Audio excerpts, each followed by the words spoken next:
तो स्वागत है आप सभी का हमारे YouTube channel champion coaching classes में। तो जुड़ चुके हैं प्यारे साथी हमारे साथ चैंपियन परिवार में। तो जो हमारे कल के अलंकार अधूरे थे आज हम पूरे करेंगे। आज हम पढ़ेंगे भ्रांतिमान अलंकार। कल हमने रूपक अलंकार, संदेह अलंकार को पढ़ा था। आज हम पढ़ेंगे भ्रांतिमान अलंकार। तो जान लेते हैं भ्रांतिमान अलंकार क्या होता है।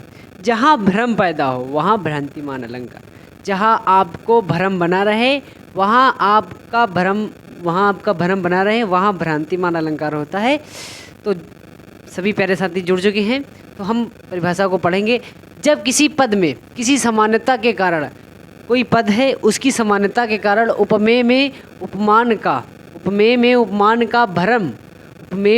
का भ्रम उत्पन्न होता है तो वहाँ भ्रांतिमान अलंकार होता है।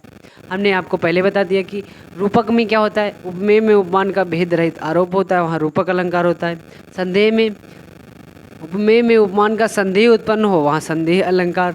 जब किसी पद की समानता के कारण उपमेय में उपमान का भ्रम उत्पन्न हो वहाँ भ्रांतिमान अलंकार होता है। तो ये हमारा परिभाषा है। उदाहरण बहुत ही सरल लाए हैं, आपको हम ऐसे समझाएंगे। ये हमारा हाथी है। हाथी हम बना नहीं पाते, फिलहाल आपको समझाएंगे बना करके हम। कहाँ चला गया डस्टर, ये पड़ा है। तो हम बना के समझाएंगे। हाथी ऐसे बनता है। ये इसकी सूंड है, ये इसकी बना नहीं पाते हैं हम हाथी। ये इसके पैर हैं, ये इसकी सूंड है। ये ऐसे बना देते हैं, ठीक है। ये इसकी गद्दी है और ये हमारा सांप आ रहा है।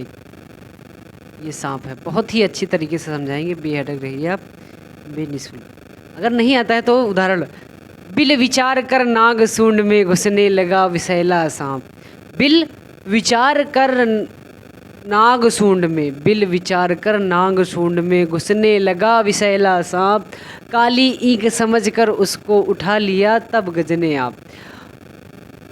ये सांप ये हाथी की सूंड को समझकर, बिल समझकर उसके सूंड में घुसने लगा। बिल विचार कर नाग सूंड में घुसने लगा विषैला सांप।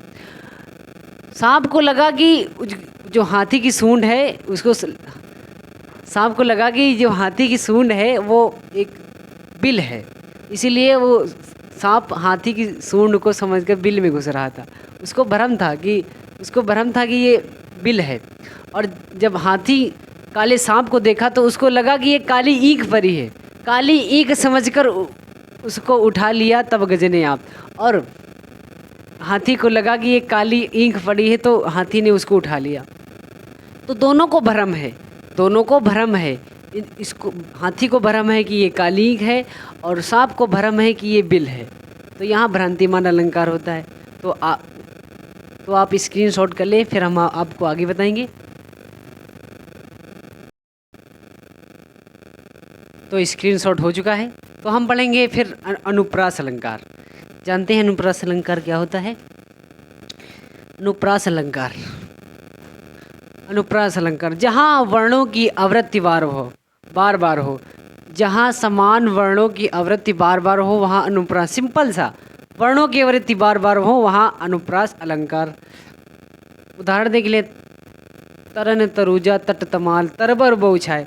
तरन तरुजा तट तमाल तरुबर बहु छाए। उदाहरण, यहाँ ता की आवृत्ति बार बार हो रही। अब वो नहीं ले सकते कि चाची के चंदू को चाची से चम्मच चटाई, ये नहीं चलेगा, क्योंकि अलंकार के अनुसार ही चलेगा ना। अगर आप अपना लुक बनाएंगे तो अच्छा लगेगा, इसी के अनुसार उसका उदाहरण होना चाहिए। ये नहीं लिखे खड़क सिंह से खिड़कती है खिड़कियाँ, ये नहीं चलेगा।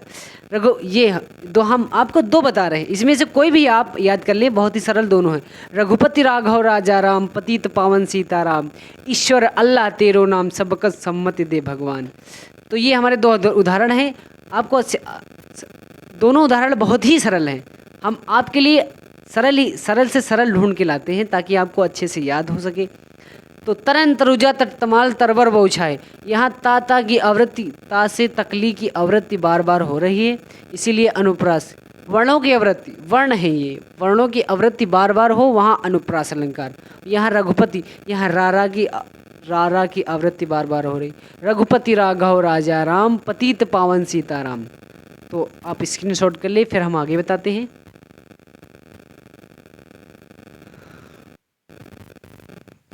हाँ, तो स्क्रीनशॉट हो चुका है।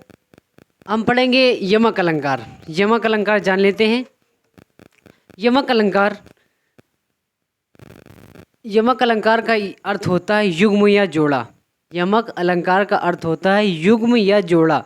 यहाँ जहाँ जोड़े की बात की जा रही है, यहाँ युग्म की बात की जा रही हो, जहाँ एक शब्द अथवा शब्द समूह, शब्द हो उसका समूह हो, शब्द अथवा शब्द समूह एक से अधिक बार प्रयोग हो, किंतु उसका अर्थ एक से अधिक बार प्रयोग हो, किंतु उसका अर्थ प्रत्येक बार भिन्न हो, किंतु उसका अर्थ प्रत्येक बार भिन्न हो, वहाँ यमक अलंकार होता है। फिर से पढ़ेंगे। यमक अलंकार का अर्थ होता है युग्म या जोड़ा।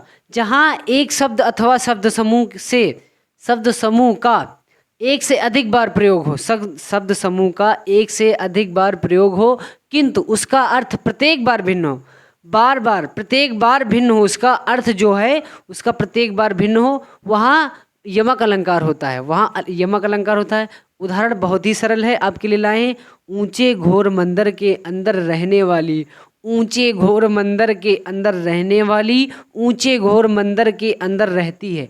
यहाँ मंदिर 2 बार आया है। एक मंदिर का अर्थ है महल, और एक मंदिर का अर्थ है गुफा।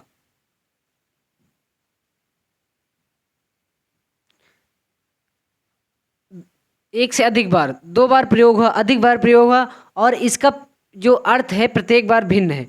इसका अर्थ है महल और इसका अर्थ है गुफा।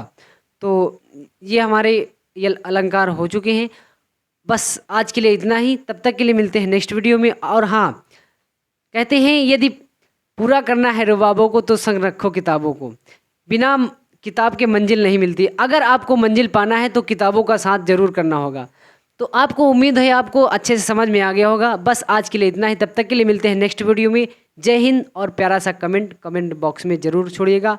और हाँ, एक बात और, 15 अगस्त की हार्दिक शुभकामनाएं आपके और आपके परिवार के, हमारे चैंपियन परिवार की ओर से आपको और आपके पूरे परिवार को 15 अगस्त की हार्दिक शुभकामनाएं।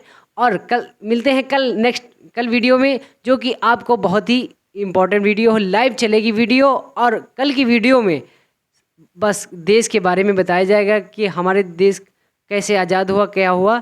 तो बस आज के लिए इतना ही, नेक्स्ट वीडियो में मिलते हैं। नमस्ते।